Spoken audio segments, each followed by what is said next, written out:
Introduction to bonding. We have already studied the structure of the atom, with electrons in orbitals with rather different energies within the atom. But we know that the world is not just made up of atoms, but rather of combinations of atoms. Some of these are rather simple, like salt, made up of one sodium atom and one chlorine atom, or water, made up of two hydrogen atoms and one oxygen atom. Others are more complex, like proteins, made up of many carbon and hydrogen atoms, plus a few nitrogen atoms, oxygen atoms, and possibly sulfur atoms. Or dyes, like Prussian blue, which is made of iron atoms, carbon atoms, and nitrogen atoms. The wonderful diversity of the compounds that exist in the world is what makes life possible, and is part of what, to me at least, makes chemistry interesting and important. This diversity raises some interesting questions, however, particularly in light of what we already know about the structure of the atom.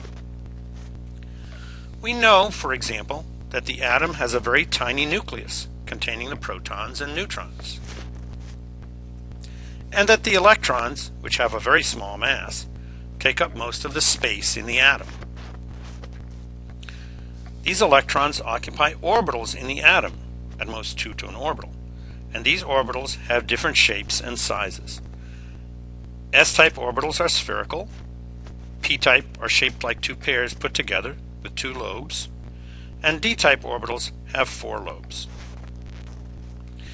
In the atom, electrons tend to go into the lowest energy orbitals first. This is called the ground state, and fill up subshells before going on to higher orbitals.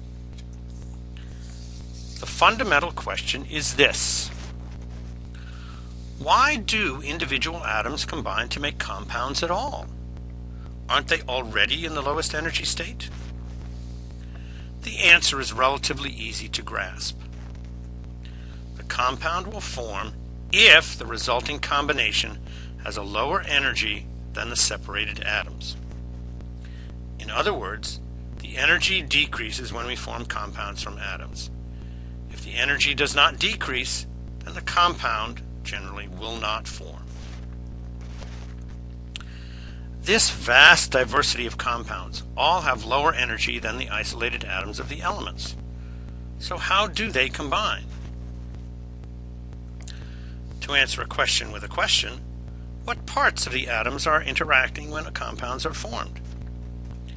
The answer is that the nuclei do not come into contact because they are covered so well by the electrons in the atom, but the electrons do come into contact.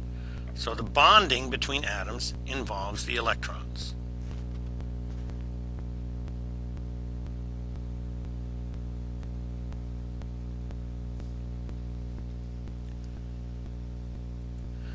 There are fundamentally three ways this interaction occurs.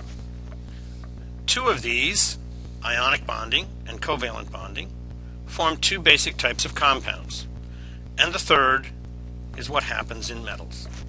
These strong attractions between atoms or ions are called bonds. Here's a definition you should write down.